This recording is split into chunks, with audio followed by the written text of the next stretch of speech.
আমি আমার দেড়মোহরের টাকা দিয়েই শুরু করেছিলাম। 1,00,000 টাকা দিয়ে আমি যখন এটা আমার মেইন প্রোডাক্টটা শুরু করি, সেটা এখন বলতে গেলে আজকে 5 বছরে প্রায় 15 লাখ টাকায় দাঁড়িয়েছে। তবে আমি হাতে যে কাজগুলো করতাম সেটা আমার ফ্যামিলি মেম্বাররা খুব পছন্দ করতো, কিন্তু তারা ভয়ও পেত যে আসলে কি এটা করতে পারবো কি না। হ্যাঁ, তো প্রথম একটা বছরে যখন দেখলো যে না আমার দ্বিগুণ হচ্ছে প্রোডাকশন, তৃতীয় গুণে চতুর্থ গুণে পরিণত হচ্ছে, তখন কিন্তু প্রায় বছরখানেকের মধ্যে তারা আমাকে ট্রাস্ট করলো যে না কাজটা করতে পারছে। কিন্তু আমার কাজগুলো তারা কিন্তু ভাবতো যে না, চমৎকার।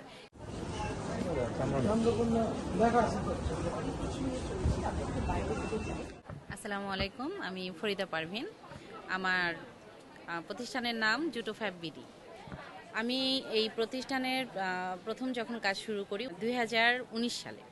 তো 19 সালে আমি জুটের উপর ট্রেনিং নেই এবং চিন্তা করি আমি জুট নিয়ে কাজ করব, কিন্তু আসলে মনের মধ্যে ছিল আমি বরিশালের মেয়ে, বরিশালের শীতল পাটি নিয়ে কাজ করব। তো শীতল পাটি তো আসলে শুধুমাত্র পাটি হিসেবে এবং পাখা হিসেবে ব্যবহার করছিল, কিন্তু আমি দেখেছি আমার সার্চে বিভিন্নভাবে যে এটা দিয়ে ব্যাগ এবং বাস্কেট করা যায়। তো সেই একই কাঁচামাল বাংলাদেশে থাকা সত্ত্বেও আমার দেশে এটা নিয়ে আর কোনো কাজ হচ্ছিল না এক্সেপ্ট পাটি এবং পাখা। তো আমি যখন এটা নিয়ে ভাবনা চিন্তা করি, একদম গ্রাম লেভেলে যাই, তখন তাদেরকে আমি বলি যে আমি এরকম নতুন কিছু করতে চাচ্ছি।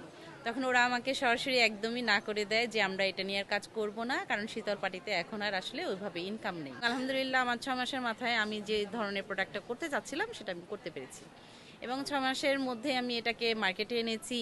বিভিন্ন জায়গায় আমি মেলা করেছি, মানুষের সাথে অনলাইনে লেখালেখি করে এটাকে পরিচিত করেছি, ছবির মাধ্যমে দেখিয়েছি। এবং আলহামদুলিল্লাহ আমরা প্রথম যে 2 বছর, যেহেতু করোনা ছিল, তো আমরা অনলাইনে সেল করেছি, এবং আমার মানে সবচেয়ে আমি তাদের কাছে কৃতজ্ঞ সেই সব কাস্টমাররা যারা আমার শুধু লেখা এবং ছবি দেখে আমার প্রোডাক্টটা কিনেছিলেন, এবং সবাই খুব ভালো ফিডব্যাক দিয়েছেন। এবং সবচেয়ে তারা আমাকে যেটা বলেছে যে আমরা খুবই আসলে আবেগ আপ্লুত যে এই জিনিসটা বিদেশ গিয়ে আমরা কিনে নিয়ে আসি, কিন্তু সেটা এখন বাংলাদেশে কিনতে পারছি। তো আমরা বলছি যে আপনারা আমাদের পাশে থাকবেন, তাহলে আমরা আরও নতুন কিছু করতে পারবো। এভাবে করে করেই কিন্তু আমরা ধীরে ধীরে এই দুটো প্রোডাক্টের বিভিন্ন ডিজাইন দিতে দিতে আজকে 4-5 বছর চলে আসছে। এবং আমার যে কাস্টমার আসলে পশ কাস্টমার, তারা আসলে এটা ছাড়া কিছুই বোঝে না, এবং তাদের এটা নিয়ে কোনো প্রশ্ন নাই, এবং এটার দামের ব্যাপারে তাদের কোনো সে নাই, কারণ তারা জানে যে এটার পেছনে কতটা এফোর্ট দিতে হয়, কতটা পরিশ্রম যায়, এবং এটার প্রতি আসলে ভালোবাসা না থাকলে এটা নিয়ে কাজ করা সম্ভব হয় না। তো এভাবেই চলছিল। আর পুঁজির কথা যেটা বলবো সেটা হচ্ছে আমি আমার দেড়মোহরের টাকা দিয়েই শুরু করেছিলাম। প্রথমে 2 লাখ টাকা দিয়ে শুরু করেছি। তো আমি বিভিন্ন রকম কাজ করে করে আসলে 1 লাখ টাকা প্রায় নষ্টই করে ফেলেছি। এবং 1 লাখ টাকা দিয়ে আমি যখন এটা আমার মেইন প্রোডাক্টটা শুরু করি, সেটা এখন বলতে গেলে আজকে 5 বছরে প্রায় 15 লাখ টাকায় দাঁড়িয়েছে। এবং আমার মান্থলি আমি আমার যদি শুধুমাত্র অনলাইন সেল বলি কিংবা শোরুম সেল, তাহলে 50,000 টাকা একদম থাকে, কারণ বিগত দিনগুলোতে আসলে একটু খারাপ যাচ্ছে, অনলাইন একটু চাপও যাচ্ছে যে রিস্কটা কম থাকে। তো সব মিলিয়ে আমার একটু ওখানে ইয়ে থাকে, কিন্তু আমি এর পাশাপাশি বড় বড় অর্ডার করছি, সেটা হলো কর্পোরেট অর্ডার। শীতল পাটি দিয়ে আমি বাংলাদেশের বিভিন্ন ডিপার্টমেন্টে এবং বেসরকারিভাবে কিছু প্রতিষ্ঠানে কিছু প্রোডাক্ট দিয়ে থাকি। যেমন কর্পোরেট অর্ডারের মধ্যেও সরকারি অফিসিয়ালস যে আইটেম থাকে, আমাদের প্রমোশন ব্যাগ, যেটা হলো এরকম একটা প্রমোশন ব্যাগ, তারপরে হচ্ছে ছোট পার্স ব্যাগ আছে, তারপরে tissue box, pen holder, file folder, এগুলো আমরা দিয়ে থাকি। ওগুলো মিলিয়ে নিলে আসলে প্রায় লাখ টাকার মতো আমার থেকে যায় মাসে, আলহামদুলিল্লাহ। ফার্স্ট টাইম যখন এক্সপেরিমেন্ট শুরু করি, তখন পাটি কাটা দিয়ে আমি প্রায় 50 টাইপ আইটেম আমি তৈরি করি, এবং দেখি যে আসলে মানুষ কি কি পছন্দ করে। তো ওটার মধ্যে সব কটাই স্টে করে নাই। যেমন হচ্ছে আমি একটা বেল্টও বানিয়েছিলাম।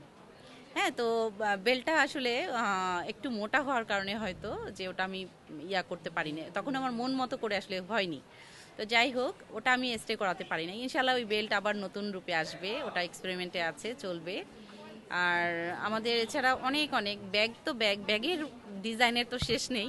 এটা প্রতিনিয়তই আমার আসলে হ্যাঁ আপডেট হচ্ছে এবং রিচ হয়ে যাচ্ছি। আমরা প্রায় এটাও 50-এর উপরে ডিজাইন আছে।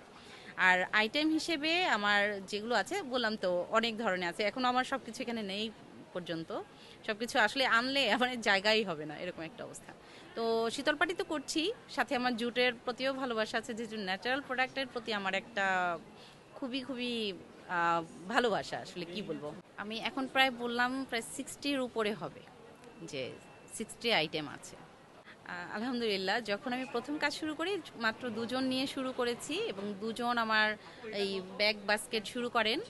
এর পরবর্তীতে দেখা গেছে যে প্রায় 12 জন শুধুমাত্র বোনাবুনির কাজে আছে এবং আরো আসলে আরও লোককে আমার কাজ দেওয়া সম্ভব, কিন্তু যদি আমরা এক্সপোর্ট করতে পারি, কারণ বাংলাদেশের চাহিদাটা যেহেতু এখনও খুব বেশি বড় বলা যাবে না, কিন্তু এক্সপোর্ট হলে এটার হিউজ থাকবে।